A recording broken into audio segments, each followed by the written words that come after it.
Well, it is a Wait a minute. All right, to get the go-ahead from the treasurer, go ahead. Okay. I pledge allegiance to the flag of the United States of America and to the republic for which it stands, one nation, under God, indivisible, with liberty and justice for all.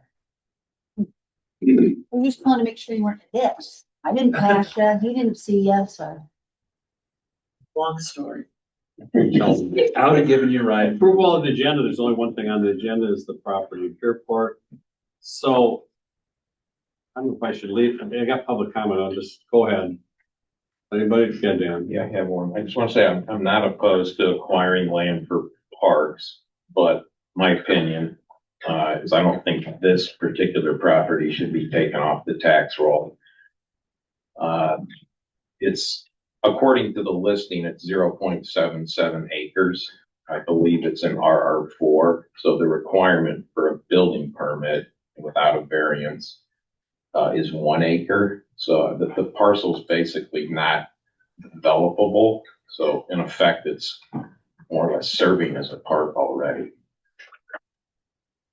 Okay, it's privately owned. Okay, well, that's fine. Anybody else? Is this on agenda items only? Yes. Yeah. Then I'll, yeah. To the public comment period. I'm Howard Schaefer. I'm from Pierport. I'm a native. And you made my day. I'm delighted that the board is considering this. Thank you so much. It would resolve a long-term problem. It needs to be resolved.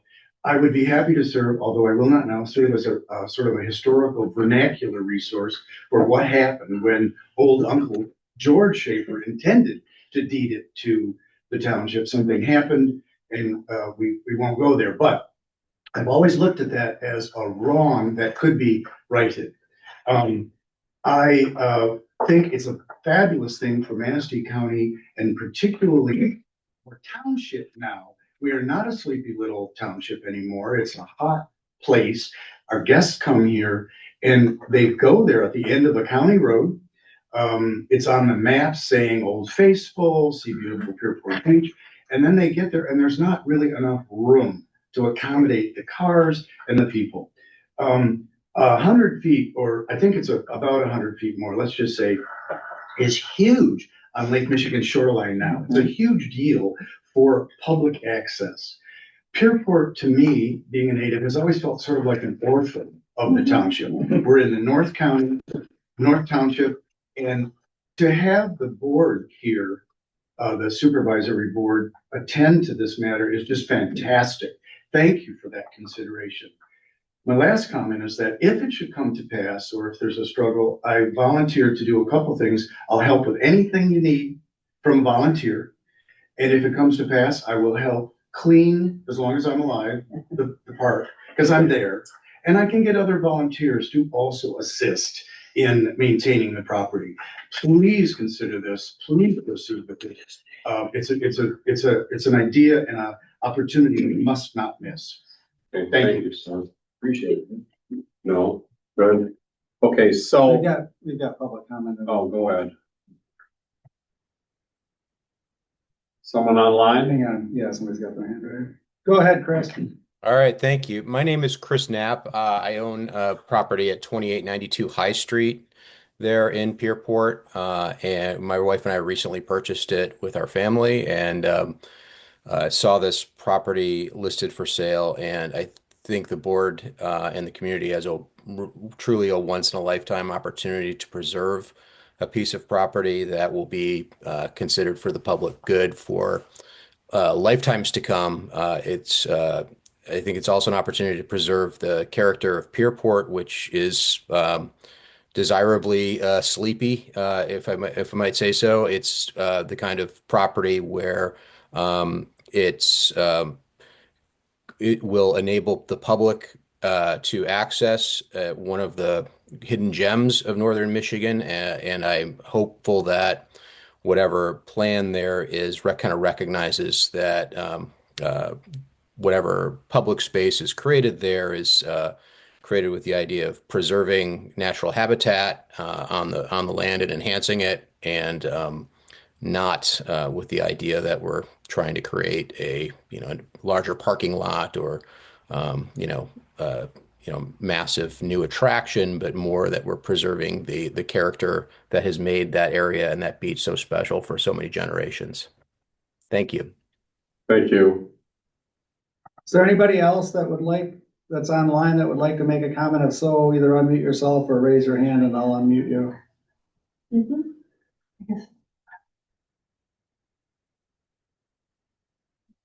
Anyone online like to make a public comment? Jean, go ahead. Jean Capper, 9126 Northwood Highway in Onekama. Speaking as a Parks and Recs employee, I think this would be a fabulous addition to the parks that we already have. One of our most beloved is our beach at Langland, and I think having this would be an enhancement, and I'm in support as a private citizen and also as an employee. Thank you. Lisa Okay. Tucker. Oh, Go ahead, Lisa. 12372 Lakeview Road. So also ditto the conversation by the previous gentleman of a great opportunity for the community to purchase this and keep it very natural. So thank you. Thank you. Anyone else? Yes, Pam Evans. Yes, hi everyone. I also live in Pierport at 12851 Lakeview and echo the support for preserving this property as just a natural treasure and hope that the board will consider it. And thank you for considering it. Thanks.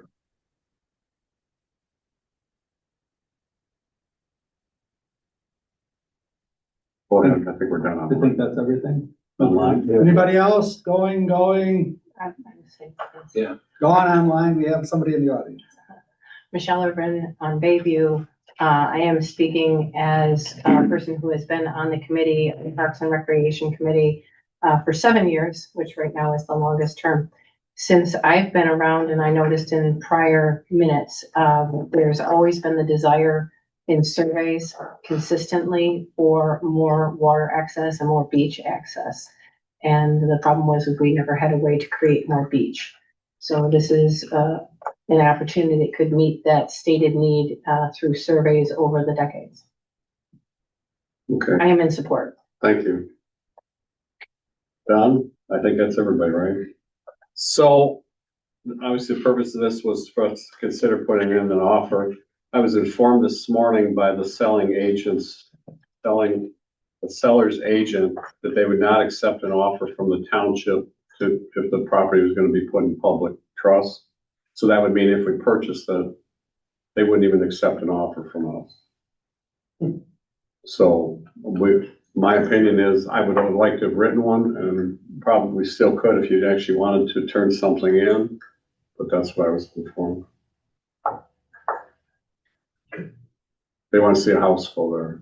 I'm not opposed. I don't even understand what they're saying, that they're refusing to sell it to I'm not in favor of public it. body. So They can do that, refuse to sell. it's not discrimination, it's not a protected class discrimination. Yeah, I'm assuming you can do whatever you You want. can It's choose, your do you want to property. sell your property too? Well, then I think the township should absolutely refuse a zoning variance on that basis. Yeah. It's just nuts. Yeah, I mean, Dan, technically. I want it to be preserved. I agree with everybody. I'm just saying, I don't even think we need to buy it to preserve it. Yeah, the only thing I wonder about, David, is if we should go through and write purchase agreement to make, because right now, what you're hearing is what the seller said through a real estate agent. His agent. Right. Yeah. So I mean, if the board wants to proceed with the purchase, then my recommendation would be that we write the offer and so that we have that documented. I think that's a great recommendation. Was an agent before, and I've never heard of it as a protected class. Unless you're trying to negotiate something off of it, I was always taught, when I went through real estate school, I was always taught that unless it's protected class through can't remember. Elliot Larson is the Elliot state of Larson. Michigan, and there's also Right. federal laws. So outside of that, I've never heard if you're writing a full price offer with no contingencies. No. But there No, would be there's- contingencies, no, here's that's the our issue, That's your issue. Okay. right there. So I've been a real estate broker for 38 years. Okay. Well, So there it's not a has to be. discrimination issue. No contingencies. The only, and any seller can refuse to sell to anybody they want as long as it's not a protected class. The only thing that could come into question is if you wrote a full price offer, Yes. does that seller owe the real estate agent a commission? And that's not on us. So what does the board want to do? I mean, that's what I was told. I'd like. I to think if make- we're gonna discuss it, I'd like to go into closed session, Yeah, that's probably a good idea. which you need a super majority, so you need 4 votes. I'll move we go into closed session to discuss the purchase of real property pursuant to the Open Meetings Act section, fill in the blank, please, Jennifer. Not from rote yet, Ed? Yes, we will. It's one of the approved ways to do that. Is there a second? I'll second. Okay, what are you, Cindy? What do you Well, vote? can you discuss that motion? Oh, absolutely. I guess my only question is at this point in time, and we've already discussed so much of it, is I can't imagine what we have to discuss that we need to go into closed session. So I'm gonna vote no. Okay. I would vote yes this time. Yes? And, Yes. yes, okay. So we're going to closed session. We'll be right back. So for people on Zoom, I'm gonna mute the microphone.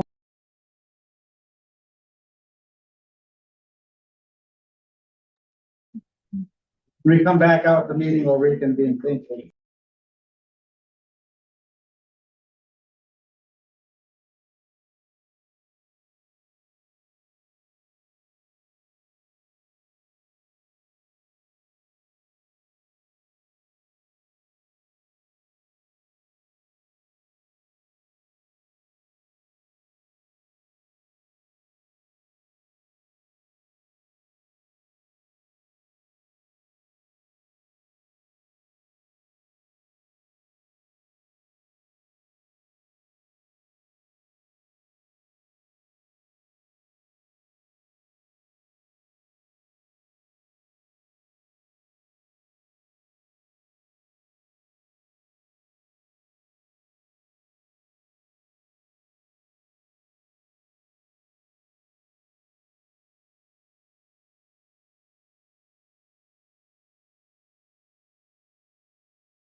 All right, we're coming back into.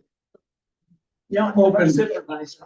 Yeah, we're waiting for the supervisor, then we're gonna come back into open session out of closed session. Open king. Onekama. Onekama.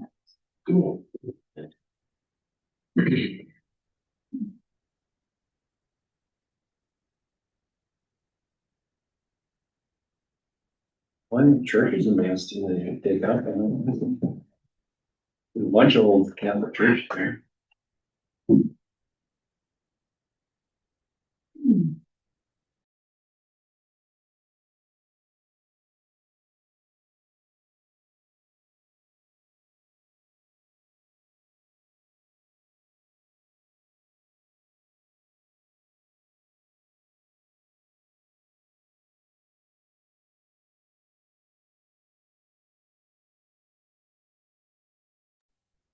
Ed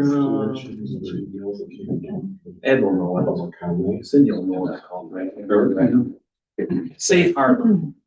Big part of it. Safe Harbor is back where the nuns used to. Echo his love. That is running. Okay, Motion by anybody? I'll make a motion to return to open session.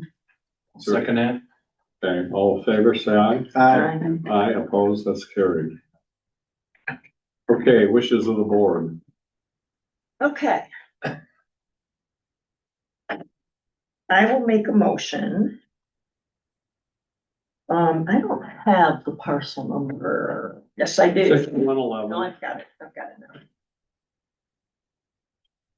now. Okay. I would move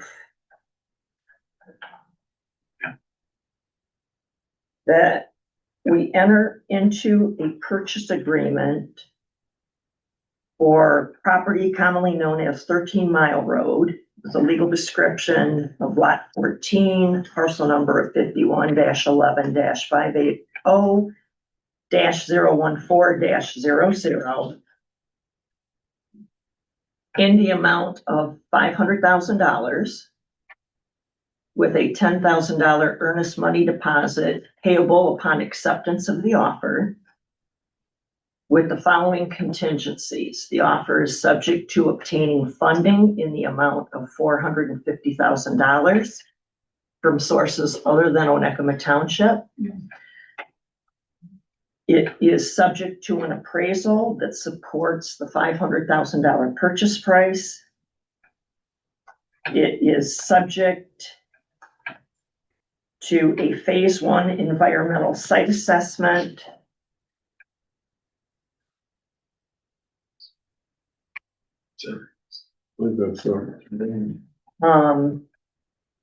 And authorize the supervisor and Cindy to work with a licensed real estate broker to write the purchase agreement.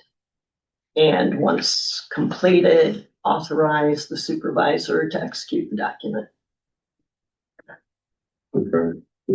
For a second, Oh, I'll second it for this discussion, go ahead. Should we say, instead of enter into a purchase agreement, say make a purchase offer? Make an offer to purchase. Yeah, and then what, do we want to put a time frame in there? Was that needed? Or Closing within so many Oh, days. that's the one I knew there was something I missed. Closing on or before January 30th, 2025. Pretty soon. 2026. Does that give enough time to do that? I don't think this. February 15th. The only reason I say that is I don't know if you get, if they do accept it, I don't know if you get an environmental guy here that fast. Okay, then let's word it a different way. So you're saying, so 45 days? Yeah. Okay, so closing On or before the 15th. within on or before 45 days after acceptance of the offer. Yeah. Because if they were to take 30 days to accept it, then we They couldn't get it, take time.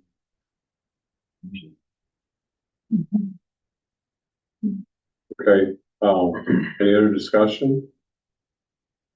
That was the thing that I was forgetting. I was trying to No, the time remember. frame, well, that was in, okay. Does this have to be roll call vote? You think? Sure. It does. Cindy? Yes. Matt? Yes. Ed? Yes. Jennifer? No. David, yeah. Okay. Public comment. Now, David. As serving on several boards here for the township, and with the interests of the other members that I have on these boards, I would like to know what the status is of township email addresses to protect their private information.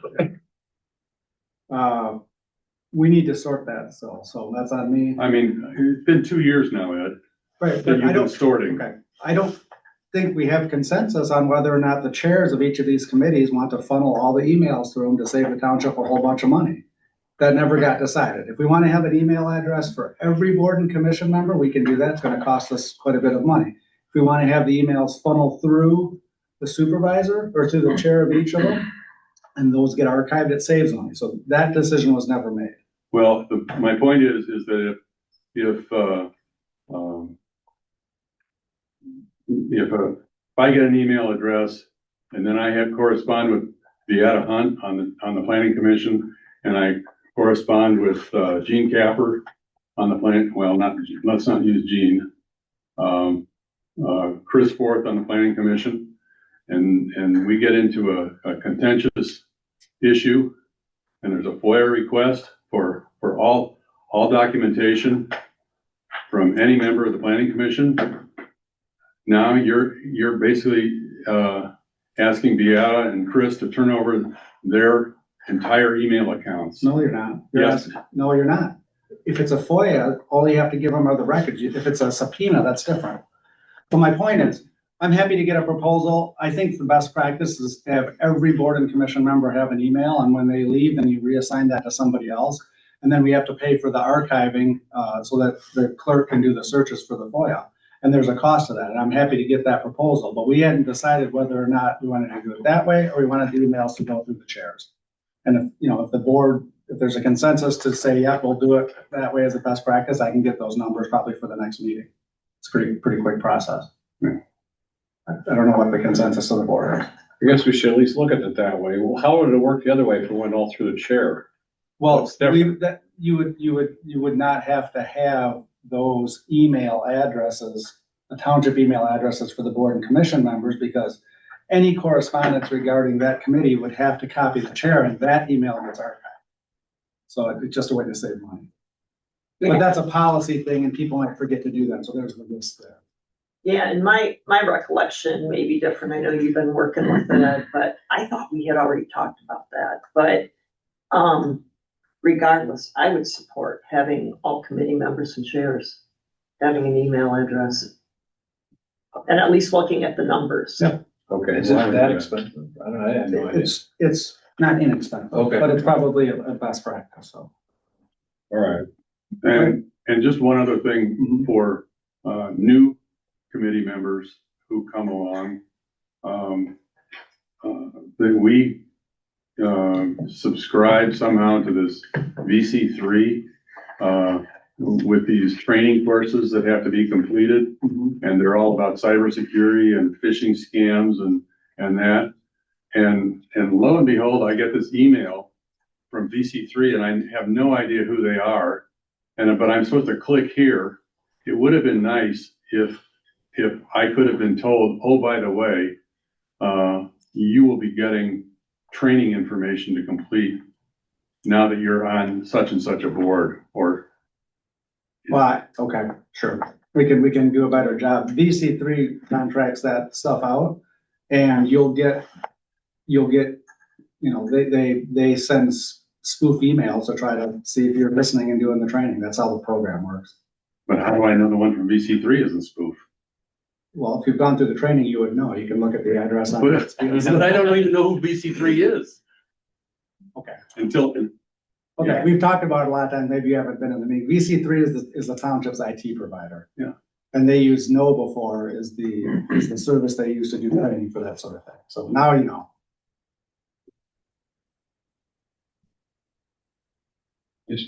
On the purchase, I just want to emphasize that lot is not buildable. I think $500,000 is far in excess of its new market value. So I hope that the appraiser would be at least apprised of that consideration. How is that lot any different than the Hunt property, the Cook property? It's not. The legal non-conforming lot of record. Correct. It is not, I'll make the point, I'm not gonna argue. According to Michigan Court, Supreme Court precedents, and I actually brought copies of them, if the ZBA decided to deny a building permit for that lot, it would not be a takings under the Fifth Amendment. May I please just ask for clarification about the wording of the motion? It said would seek the money for the purchase from non-township sources or what? We're looking We're for not grant. using our funds. What's that? We're not gonna use our cash for. the whole thing. Any further comment that you could share with us about where that would come from? There's a multiple funding sources that we could apply for, actually, that we've, Including public? Yeah. Okay, thank you. I just wondered. yeah. Back Dan, I think, was gonna put some money up the other night. No. Didn't change your mind. I'll see what they have for me waiting at the window. Oh, okay. Well, thank you. Anyways, we would probably actually ask for donations, Yeah. I'm saying. There'll be some passion out there. Oh, yeah, I don't know how that equates to dollars, but there's passion there. yeah. Thank you. Thank you. Okay, everybody else, we're done, I think, right? Did you have something you want to say? No, okay. She's just astounded. I It's my new friend. You adjourned? Yeah, we are adjourned. Thank you.